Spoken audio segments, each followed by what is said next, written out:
Assalamualaikum dear students. As you know, we are studying about the separation techniques. We have studied about the different techniques. Yesterday I told you little bit about the sublimation.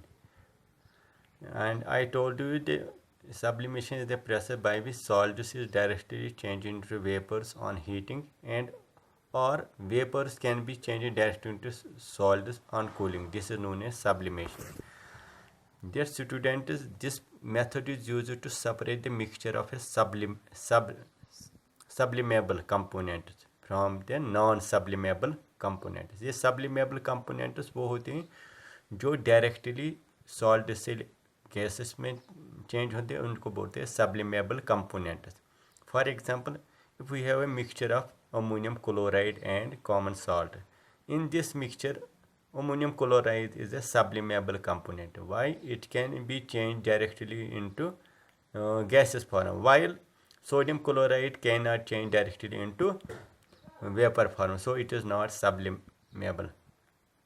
So we separate the, if we have a mixture of ammonium chloride and sodium chloride, we heat it.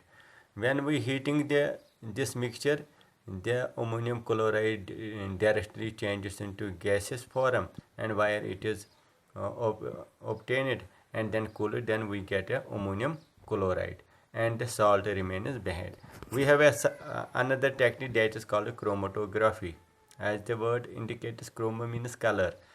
This process of separation of components of mixture is known as chromatography. Chromatography is the technique used for separation of a solute that dissolves in the same solvent. अगर solute same solvent में dissolve हैं तो उसके लिए हम chromatography technique इस्तेमाल करते हैं. Separates component of mixture based on ability of each component to be drawn across the surface of another material. So separation occurs because of various components travel at different rates. Component with strong attraction for paper travel the slowest. We study it here.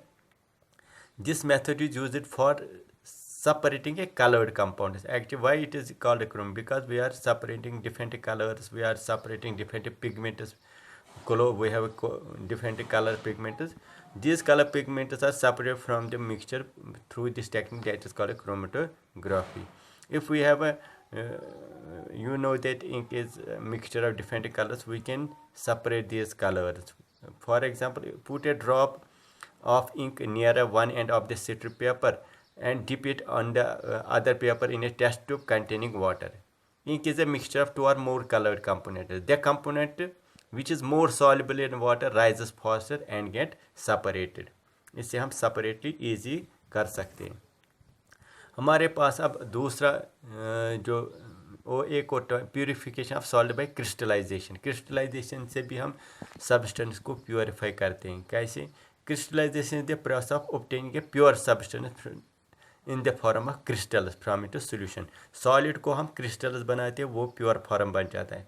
हम example देंगे, we can obtain a copper sulfate from the solution. अगर हमारे पास copper sulfate powder है, ये हम इसको water में dissolve करेंगे. जब हम वाटर में डिज़ोल्व करेंगे उसको फिल्टर करेंगे, जो भी इम्प्योरिटी वो बाहर निकालेंगे. आफ्टर द इवापोरेशन हम इसको चाइना डिश पे रखेंगे. चाइना डिश पे जब हम रखेंगे इस फिल्टर को तो ये कूल हो जाएगा. आफ्टर कूलिंग ये प्योर कॉपर सल्फर सॉल्यूशन ये चेंज हो जाएगा किस में? क्रिस्टल्स में. आप देखो यहाँ पे पाउडर है और ये क्रिस्टल फॉर्म में है.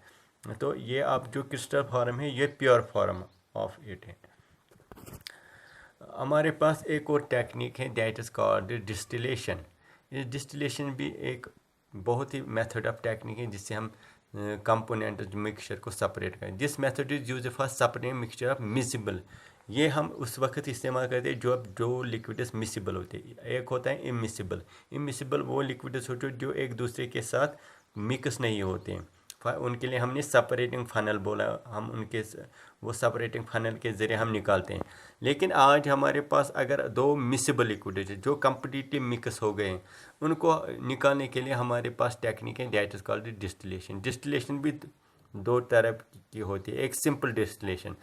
Simple distillation is used for separating a mixture of the miscible liquid having sufficient difference in their boiling point. अगर दो लिक्विड्स के दरमियान, दो miscible लिक्विड के दरमियान ये जो बॉइलिंग पॉइंट डिफरेंस बहुत ज़्यादा है तो उसके लिए हम सिंपल डिस्टिलेशन करते हैं। फॉर एग्जांपल हमारे पास एक लिक्विड है एसीटोन एंड वाटर, ये मिक्स हो गए हैं।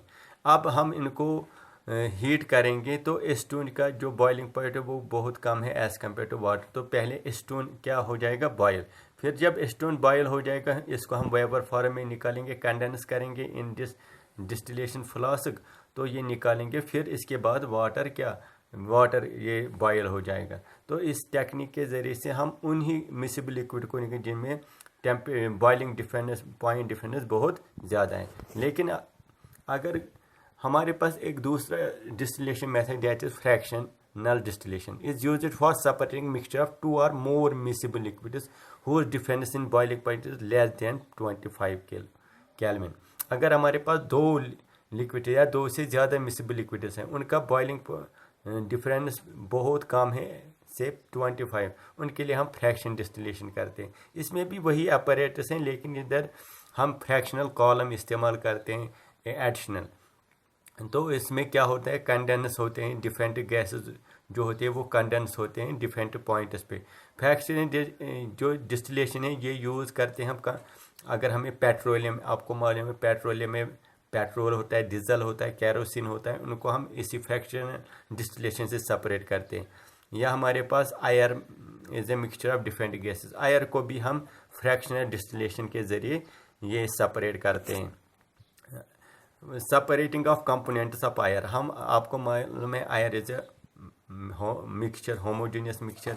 इसमें नाइट्रोजन है, ऑक्सीजन है, कार्बन डाइऑक्साइड, इन गैसेस को हम कैसे निकालें, हमें कैसे पता है आयर में 78% ऑक्सीजन, 21% 71% नाइट्रोजन, 21% ऑक्सीजन, ये कैसे मालूम है, हम इसको निकालते हैं सेपरेशन इसी फ्रिक्शन डिस्टिलेशन से। आपको air is a mixture of gases the component can be separated by fraction distillation. हम कैसे निकालें, first air is compress by increasing pressure, हम आयर को कंप्रेस करेंगे बाय इंक्रीजिंग द प्रेशर, उसके बाद उसको कूलिंग करेंगे बाय डिक्रीजिंग द टेम्परेचर। तो इससे क्या होगा, आयर को लिक्विड आयर बन जाएगा। तो लिक्विड आयर को हम अलाउ करेंगे, वार्म करेंगे slowly in a fraction distillation column पे। तो different components separated different Heights, उससे क्या है जो डिफरेंट कंपोनेंट्स आयर में होंगे वो डिफरेंट हाइट्स पे क्या सेपरेट हो जाएंगे at different boiling points. Flow chart में हमने पहले आयर लाएंगे, उसको कंप्रेस करेंगे बाय प्रेशर एंड देन उसके बाद कूल करेंगे एंड डिक्रीज द टेम्परेचर, तो उसको बन जाएगा लिक्विड आयर।